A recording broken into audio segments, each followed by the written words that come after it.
Hi, kids. I'm glad to see you back again. Remember that we're learning about creativity, and creativity means to make something new. God made the world, and that was something new. And He made us in the world, and we are something new. Every one of us is new. And He made us to be creative like Him and to make things and use our imaginations. Today, you remember that last week we learned how God made people. He made us because He loves us. So today we're going to hear another version of the story that explains how God made us to be creative like Him. And here is the story of the heavens and the earth when they were created. The Lord God made the earth and the heavens. At that time, bushes had not appeared on the earth, plants had not come up in the fields. The Lord God had not sent rain on the earth, and there wasn't any people to work the ground. But streams came up from the ground, and rivers, and they watered the whole surface of the ground. Then the Lord God formed a man.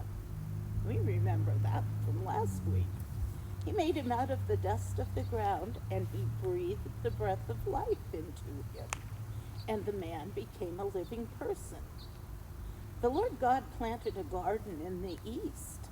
It was in a place called Eden.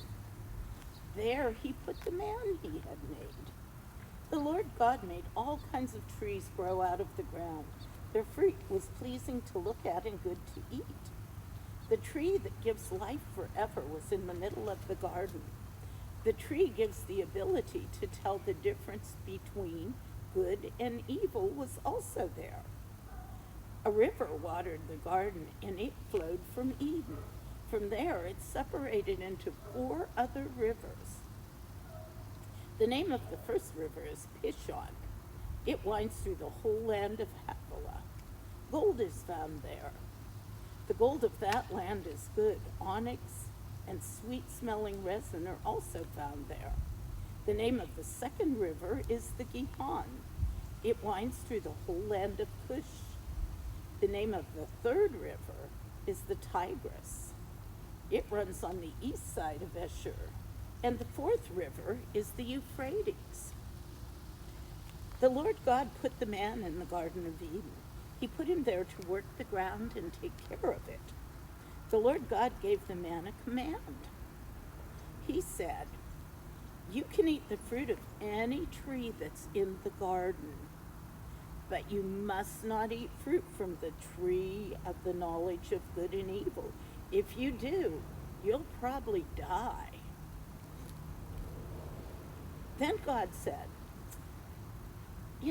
it's not good for a man to be all by himself, so I will make him a helper who is just right for him. The Lord had formed all the wild animals.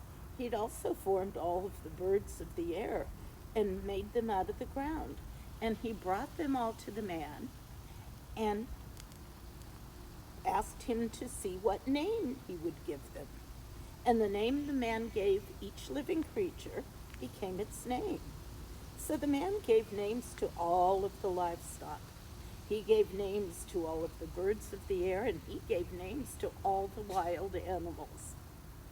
But Adam didn't find a helper that was right for him. So the Lord made him fall asleep, and while he was sleeping, God took one of his ribs and closed up the opening in his side. Then the Lord made a woman.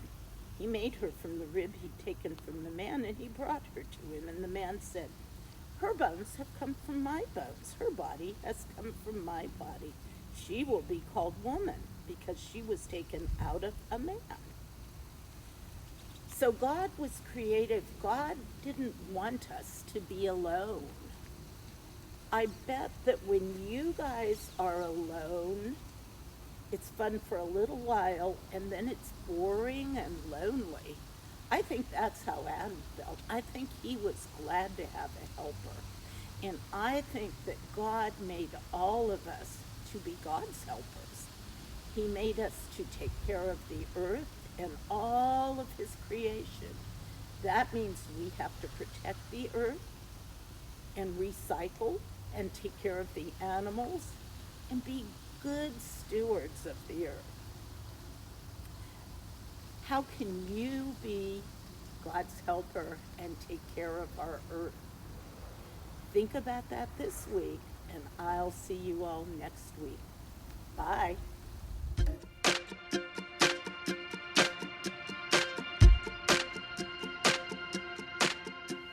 Greetings, friends. It's Carly. What a beautiful and amazing earth we get to live on. God's creativity imagined something so wonderful, and now we get to look around and see it each and every day. Do you want to hear something really cool?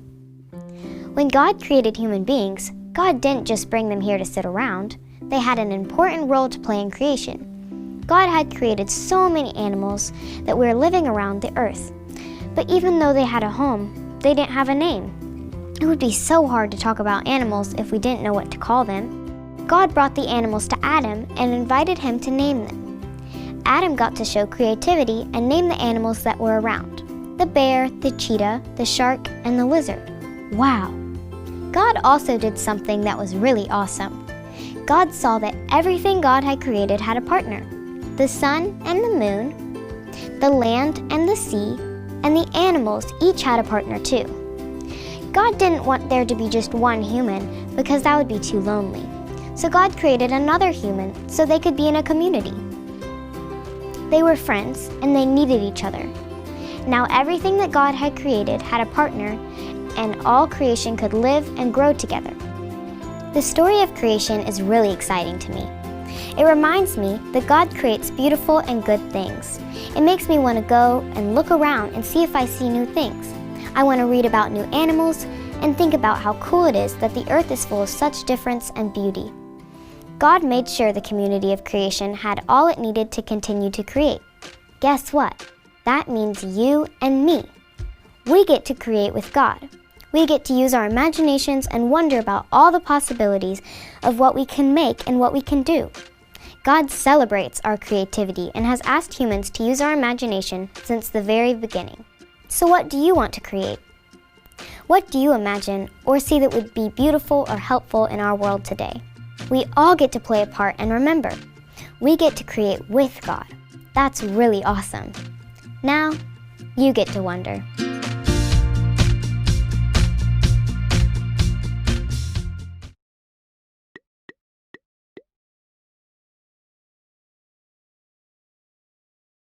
Welcome back to session 4 of Sunday School, guys. Today is growing together is the topic, and we're going to make some flowers. So, in your kit, you'll have a brown piece of paper. If you fold it in half, then you can make 2 matching circles. In this case, we're going to make 4 matching circles. So, just cut it out, and the circles do not have to be perfect. If you want a perfect circle, you can trace a cup or something, and that will make it. This mine is not perfect, kind of looks like an eye, but it will work. And then do another one.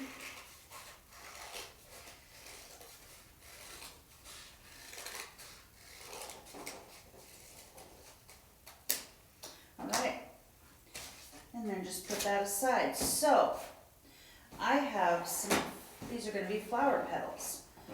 So I'm only going to use one of these right now. So if I'm going to glue onto one of them with my strips. So, use your paintbrush and get it on there. You don't want it real thick, but you want it good enough because we're going to loop these around and make them into petals. So you got to make sure it's going to stick pretty good. So I'm only going to put it on half so it doesn't dry out while we're doing the other. And we will put our flower petals on. So you'll have it like this. This one is not dry. So I'm going to set this one aside, and I actually started one and I let it dry a little bit so my petals are they're secure. So now what we're gonna do, kind of looks like a big flower, but we're going to take these and bend them backwards to make the petals. Now, the glue is not gonna be dry, and it will be a little bit difficult to keep those petals in place. So I'm gonna show you a couple tricks that you can do. If you have paper clips at home, you can clip it down after you glue it till it dries.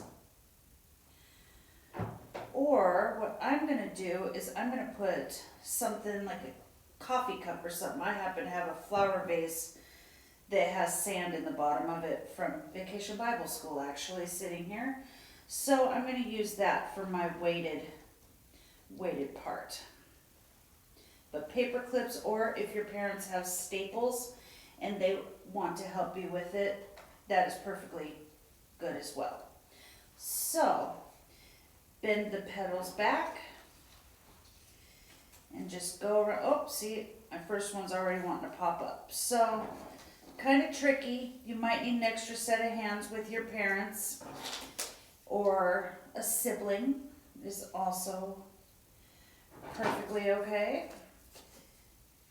And they're a little tricky to keep staying down, so I'm running out of fingers here. One more. All right, so remember how we cut 2 matching circles in the beginning? I should have put glue on this ahead of time. I forgot, so I'm going to try to do that with one finger. All right. So now I'm going to put that right in the middle. And that'll also help hold down my petals. I got one over here. There we go. All right. I got a little glue everywhere here.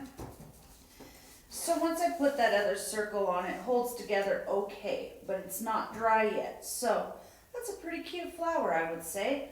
So you can put this on there for a little while to let it dry. But before we do that, I'm going to show you what to do after it's dried. So we're going to pretend like it's all dried up, and you'll have an extra strip. So 8 strips go on your flower. 4 on each side, and then there's an extra strip in there, and because you're going to have enough to make 2 flowers. So you're going to connect your 2 flowers together, just like we've done a million times when we make the chains for Christmas and different crafts. So you'll put it through each petal so they will connect together. So when I get this one done, then they will connect together.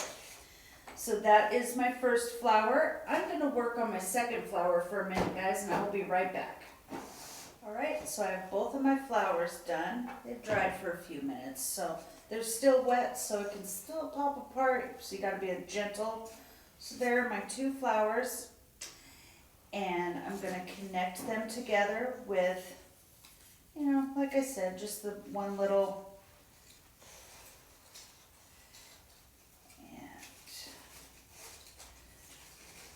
put a dab of glue on it. You don't need a ton of glue, but you want it to be enough to where it's going to stick together. And connect there. And that's also where a paper clip might come in handy, because you can clip it together until it dries. So those can hang together. You could put it on your fridge, you could put it, on a cork board, or find somewhere creative. And together we can create a beautiful world and work with God to help us make out the world a better place. Thank you for hanging out and crafting with me, guys. Have a good week.